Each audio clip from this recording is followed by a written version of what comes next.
If you want something out of life, if you want to change yourself, if you want to acquire something, if there's some goal that you want to reach, that is really not easy as some people will make us feel. That living your dream, changing your behaviors, overcoming negative habits, it's challenging. It's hard. Most people go through life never discovering what their talents are. Most people never develop their talents. They have skills and abilities, but if you don't nurture them, if you don't develop them, they will never serve you. Your gifts can take you many places if you develop your gifts. Most of us don't like to do those things that come easy to us. I've always loved to talk to people. I decided, taking this advice, to develop my skills as a speaker. And my gift has developed and it's taken me many places. You have something that you brought to the universe, and that if you decide that my life deserves my developing this, what I do well, and becoming the best at it, and mastering myself, and seeing what I have within me, if you decide to drop your buckets where you are and develop your gifts, I grant you, you'll never ever be without. I grant you that your gifts will take you places that will literally amaze you. I grant you that if you begin to work to develop your gifts, you'll develop a strong sense of happiness. You'll get a larger vision of yourself, because part of beginning to get a larger vision of yourself, all of us need some area of our lives where we can have a feeling of competence. That people know when they think about this area, that's something you do. That you eat and sleep that, and that you do that, and people know it, and you know it, and you know that you know this. If you don't know anything else, you know this. Can you tell I know what I'm doing? Oh, hell no. You know this. So you've got to work on it. When other folk are having a good time, you've got to have the strength of character to concentrate, to read, to digest information.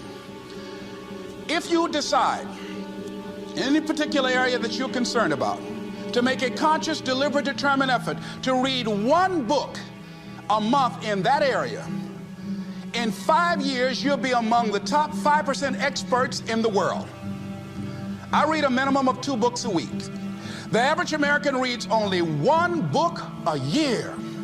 If you decide that area that you love, that you are going to master that particular area, in this era of accelerated change, overwhelming complexity, and tremendous competition, as you begin to develop and expand your skills and your talents and your vision of yourself, you will always be in control of your destiny.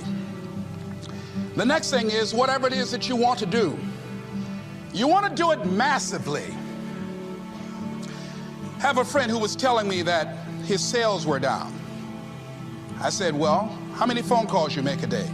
He said, 25. I said, double them.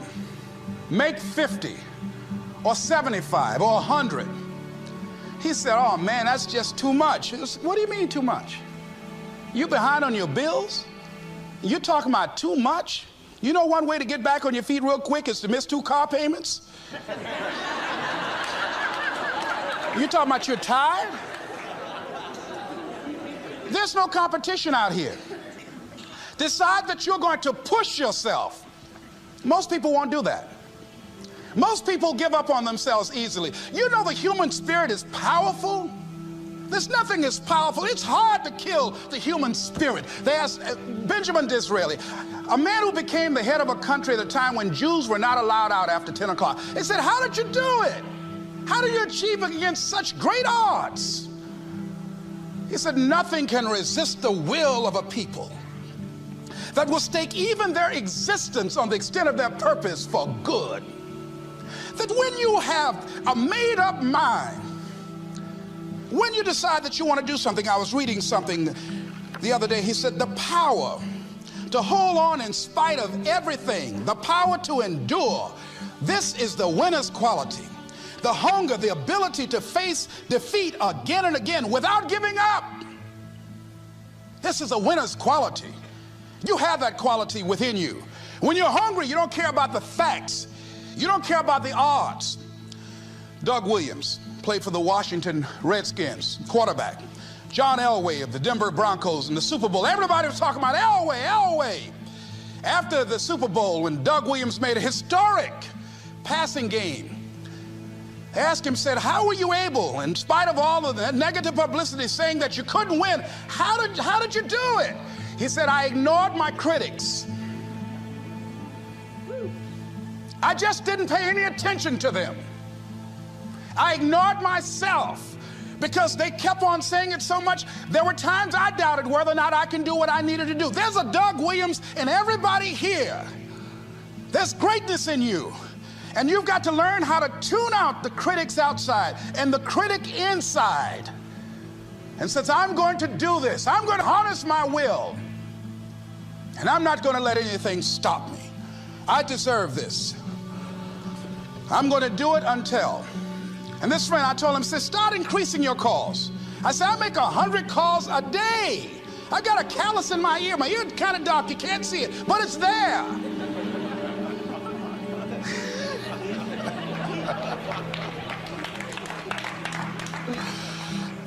His sales have increased. He's working harder now. The other thing is that if you want something, you have got to be relentless. You've got to learn how to become resourceful. You've got to learn how to become creative. When crises strike in your life, and in the Chinese language, crisis means danger, but it also means opportunity. And this is an opportunity for you to grow. And you've got to be so relentless, regardless of what comes down the pike, that you're always looking for a way to get over, always looking for a way that you can break through, always looking for a way that you can win, always looking for a way that you can strike a telling blow. And pretty soon, I think there's some people watching us in the universe that say, wait, let's call a meeting over here. You know that guy Mustafa? Look at him down there. He won't stop. Just that fool don't know he can't get over. Look here. Why don't we do this? Let him go and let's mess with somebody else. Let him go on through.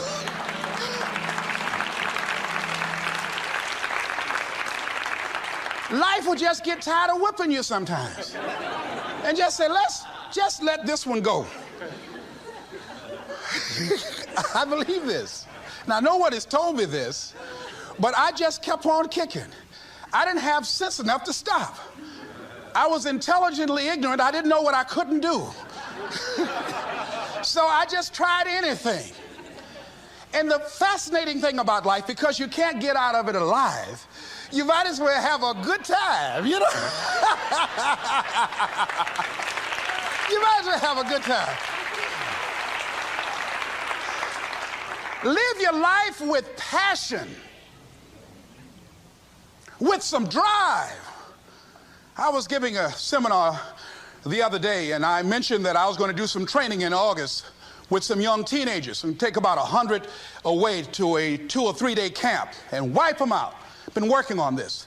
So after the speech, one of the parents walked up to me and said, Mr. Brown, I'd like for you to do something for my son. He's not motivated.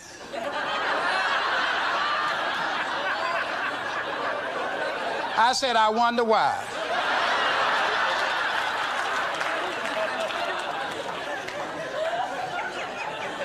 I wonder what's wrong with him. He had no fire whatsoever. See, what you do speak so loudly, folk can't hear what you're saying. And so if you don't have any fire, you know, you've got to watch the people, the relationships that you develop. Have people of kindred mindsets. If you're around folk who are dead and negative all the time, they will affect you. You want people that are around you that have smiles on their faces, looking good. I was telling a group last week, Abraham Lincoln refused to hire a guy because of his face. They said, but the guy can't help it. He said, anybody over 30 is responsible for their face. If you have some depressing face looking at you every day, it affects your blood pressure. Keep these dead faces away from you. It's contagious. This is serious. So you've got to watch your countenance, watch your face, have an uplifted expression, watch your body posture. All of these things affect you psychically. You got to be the kind of person that you are fearless. Fearless. Folk leave fearless people alone. There's some people walk through a neighborhood and every dog in the neighborhood would bark at them.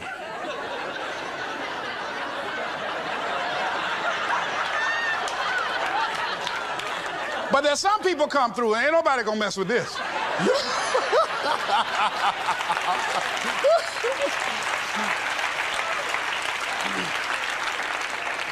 You are unstoppable. And because you are unstoppable, because you've got power that you haven't even begun to use yet, you owe it to yourself to release your brakes. How many of you have had the experience of pulling out of your driveway and you mashed on the accelerator and the car was just going, and couldn't move, and you mashed harder and it couldn't move, and then you discovered you had your emergency brakes on. And then you release those emergency brakes and it goes, choo! Have you ever had that experience before?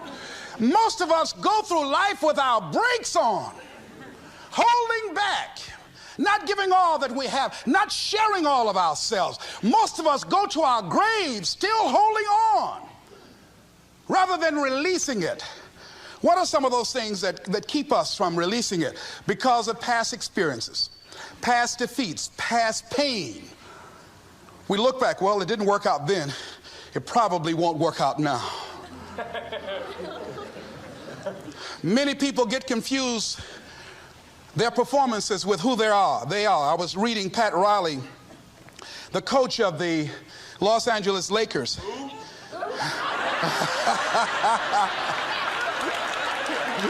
But you're going to like this quote here. After the Trailblazers had blown them out of the water, and I'm sure he said this last night, they asked him, how do you feel? He said, tonight we were exposed for what we are right now.